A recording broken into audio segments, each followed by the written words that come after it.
बिस्मिल्लाहिर्रहमानिर्रहीम। आज हम आपके लिए लाए हैं ज़िंदगी से जुड़े मुफीद अक़वाल।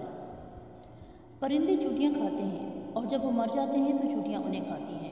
हालात बदल सकते हैं, किसी को कम मत समझो, क्योंकि आज आप ताकतवर हो सकते हैं, लेकिन याद रखना वक्त आपसे ज़्यादा मजबूत है।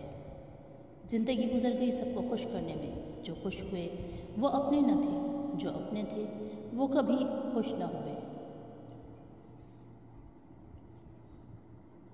फरिश्ते में अक्ल और जानवर में ख्वाहिश होती है, लेकिन इंसान में दोनों चीज़ें होती हैं। अगर वो ख्वाहिश दबा ले तो फरिश्ता बन जाता है और अक्ल दबा ले तो जानवर।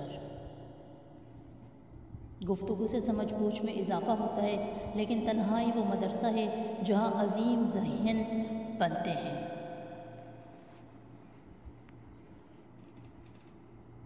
ज़िंदगी के हाथ नहीं होते, लेकिन बाज़ औक़ात ऐसा थप्पड़ मारती है कि सारी उम्र निशान नहीं जाती।